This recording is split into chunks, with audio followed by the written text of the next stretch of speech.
And also thank you, Chris, for the previous talk. I think it's really important to have some solid arguments at hand when we want to establish psychedelic therapy. Myself, I come from a more pragmatic background, so a little bit more of a practitioner point of view. But still, I think it's important to think about the notion of experience, especially when we are working with integration, with trying to integrate psychedelic experiences. So, just a quick reminder why we need to talk about this. Well, psychedelics are being used in many different ways, even though we focus a lot on therapeutic applications here on these conferences. There's a wide variety of sets and settings.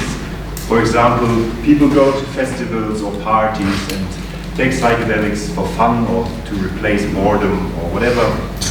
They go to ceremonies, often a statement is they search for healing or spiritual growth. You can think of intimate settings to deepen connection in a relationship.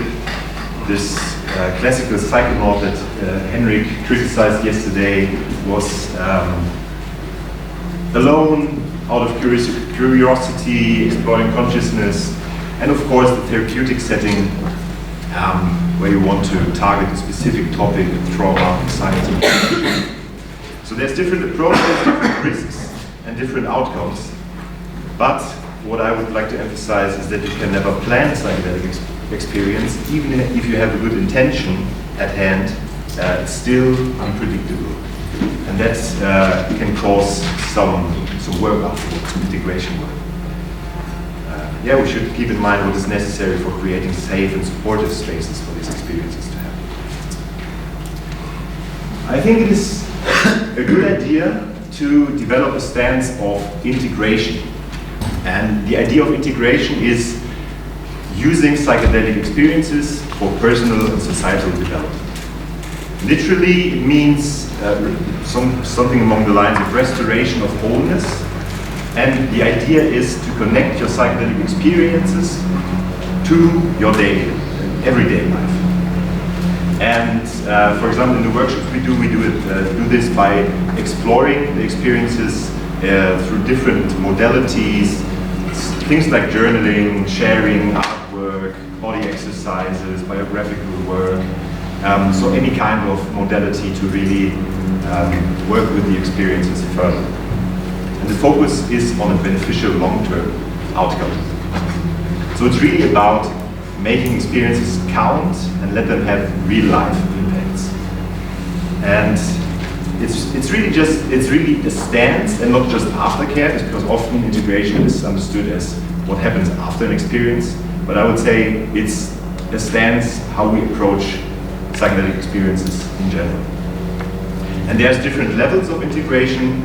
I will focus mainly on the individual part, but there's also social aspects of integration, cultural aspects of integration, and of course, environmental aspects of integration. Just a little bit on the individual aspects. So there's psychological aspects of integration, which means a positive or functional cooperation or occurrence of different psychological parts or aspects, conceptualized in different ways. You can think of conscious, unconscious, female, male, or other gender identities, archetypes, roles, contradicting behaviors. So it's basically about managing your inner household, so to speak. On the cognitive level, it's about assimilation and accommodation, so changing cognitive patterns. On the emotional level, it's about perceiving, allowing, accepting new, unfamiliar, or suppressed emotions or aspects of yourself. And also, what I'd like to emphasize is that it's also about the level of the body, so integration goes down all the way. Why think about integration? Because challenging experiences do occur. Remember the different settings. Definitely, psychedelic experiences can be challenging, either because they are overwhelmingly positive or strugglesome. So, and it doesn't matter if substance or non-substance are used. So there is a need, and people want to work with their experiences further. At Mind Foundation, we developed over the last 2 years a program, a systematic approach towards integration. The workshop is called Beyond Experience. It's a 5-day residential course based on evidence-based methods with the primary goal of beneficial use of psychedelic experiences, harm reduction, and building community. Just some impressions of what we are doing, incorporating our artwork, sharing, trying to connect the experiences with our lives, so really make the connection there. Some more biographical work. And also really important to remember, reconnect to the experiences through meditation, through trance states. Just a short glimpse of what we're doing there.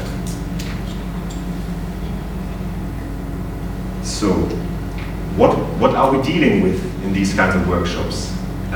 Or what are we talking about? Is it mind expansion? Is it tripping? Is it altered states of consciousness? Is it psychedelic experiences? And I would argue that our narrative really shapes the route for integration on all the levels. So how we talk about it does make an impact. And I just picked the altered states of consciousness to have a look at it from an integration point of view. So some possible pitfalls when we talk about these experiences as altered states of consciousness. Well, state already with the Latin etymology of to stand doesn't have a lot of movement in it. Just some pitfalls also coming from the workshops. You could, if you're viewing it as an altered state of consciousness, you could aim for specific states. I want to reach that state of absolute bliss. Or you could get attached to the bygone actuality of an altered state. That was it. Trying to get there again, so like trying to get to the first time again, to that specific feeling. Also, there might be the assumption of an ultimate state of consciousness, something like enlightenment or whatever you want to call it, and trying to get there. The problem of judging states of consciousness, rating them, this type of consciousness is better than another, can really cause a lot of tension, of integration challenge. And how do we want to rate being in a lizard state of mind or traveling through fractal patterns at hyperspace? Also, there might be the idea that you have to try to maintain a good state of consciousness and should avoid others. So that could be like a static idea. Some more naggy questions, naggy philosopher questions. Can we really assume a generalizability of specific types of altered states of consciousness? Is it like switching a state on and off? I was just thinking when Thomas Mettinger gave his talk yesterday with the electrodes put on, it's like this switch on, switch off kind of idea. So are they static? I think we really need to see the personal situation and what actually leads to arriving at a certain state. So I try to formulate 4 objections towards talking about these experiences as altered states of consciousness from an integration point of view. I'm not arguing against neuroscience here, just from an integration point of view. There's the objection of apersonality. So a state of consciousness has this sense of being not attached to a specific situation of a person or the story of a person. There's this ephemerality, so the state can be there and then gone. Isolation, so in what way does an altered state of consciousness relate to other states? What is the transition? And the inexpressiveness. So how does an altered state, being in an altered state, actually relate to it being expressed? And it all boils down to the question of how does an altered state of consciousness relate to my life? I'm going to skip William James here with his radical empiricism and go straight to John Dewey, because I want to argue for thinking about psychedelic experiences in terms of experience and why this is important. John Dewey is a famous pragmatist philosopher of education and democracy, and he says experience, here with a capital E, occurs continuously because the interaction of live creature and environing conditions is involved in the very process of living. Oftentimes, however, the experience head is inchoate. Things are experienced, but not in such a way that they are composed into an experience. So he basically says that experience with a capital E is a continuous reciprocal process that is always going on, but it's more a loose succession of events. And what you already can see here is how it relates to psychedelic experiences when you think of the organism roughly as the set and the environment as the setting, which together combines and results in the experience. So what does having an experience actually, or having an experience? Dewey says, in contrast with such experience, we have an experience when the material experienced runs its course to fulfillment. Then, and then only, is it integrated within. The situation is so rounded out that its close is a consummation and not a cessation. So, an experience is actually striving for completion. And if this doesn't happen, then the aftermath of a psychedelic journey might be rough and might require some further work. And you can be stuck in different phases of an experience. If I have some time, I will get into that later. But I would also say that psychedelics can help for this process by intensifying the emotions involved in the process. He continues, it is a thing of histories, each with its own plot, its own inception and movement towards its close, each having its own particular rhythmic movement, each with its own unrepeated quality pervading it throughout. So an experience is actually unfolding in time. There's a start, there's a rhythm, there's things happening, there's resistance going on, and then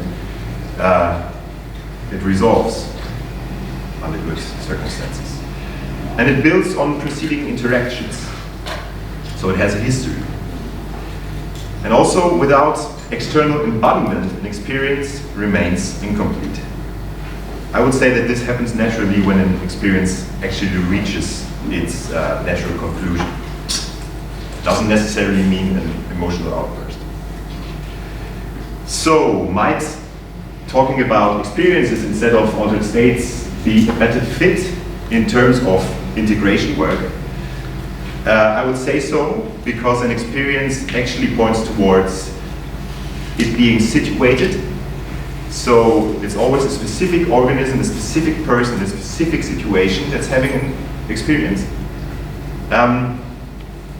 It is, if you talk about it in a way of experience, it implies that there's some kind of consistency because it unfolds rhythmically in time and it builds up actually.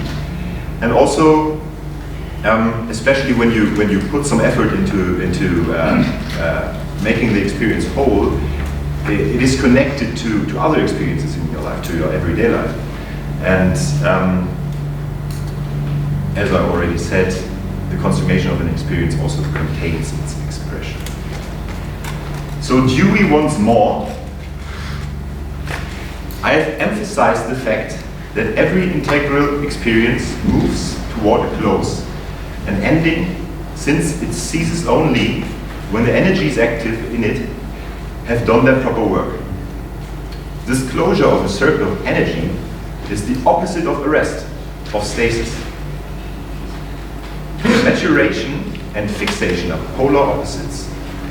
Struggle and conflict may be themselves enjoyed, although they are painful, when they are experienced as means of developing an experience. Members, and that they carry it forward, not just because they are there. There is an element of undergoing, of suffering in its large sense, in every experience. Otherwise, there would be no taking in of what preceded. For taking in any vital experience, is something more than placing something on top of consciousness over what was previously known. So again, an experience has to develop, it has to run its course, it has to build up. I would say it's not just a state, it's not just an altered state. There is already leading a way to an experience, which then unfolds. And also here the question comes up, can it mature even further? So if we have this idea of, okay, we have an integrated experience when it comes to a close, but what is actually with being experienced with something, not just having an experience, but then the transition from that to being experienced with something. I don't know how much time I've got left. 3 minutes. Okay. Then I think, yeah, this is interesting to look at this because it's the Gestalt cycle of experience. I can't go into it very much, but it really matches pretty well what I just presented. But we can talk about it later if you're interested. I will skip to the last slide because it is, I think, more important for now. What is the value of an experience? Again, this is Dewey. He says, the measure of the value of an experience lies in the perception of relationships or continuities to which it leads up. So this is also the idea of self-reflection, of getting to know oneself and getting to know why you have had this experience. And this is very much related to integration work. So if you have some kind of struggling experience and you don't know what to do with it, then it is the idea to really investigate it, to see what are actually the relationships that led to this experience. And again, coming to the different levels of integration, psychedelic experiences on an individual level often provide deepening insights about our own biography and how current behavioral patterns relate to this. On a social level, they show us how and why we relate to others. The cultural level, they can make us question cultural practices and our personal stance towards them. And on an environmental level, they can invoke, as Richard Doyle puts it, the sudden and absolute conviction that the psychonaut is involved in a densely interconnected ecosystem. And so I think making the effort and I will put some miserable German English here, making an effort to make an experience, not just have it, but make something out of it, really is valuable on many different levels. Thank you.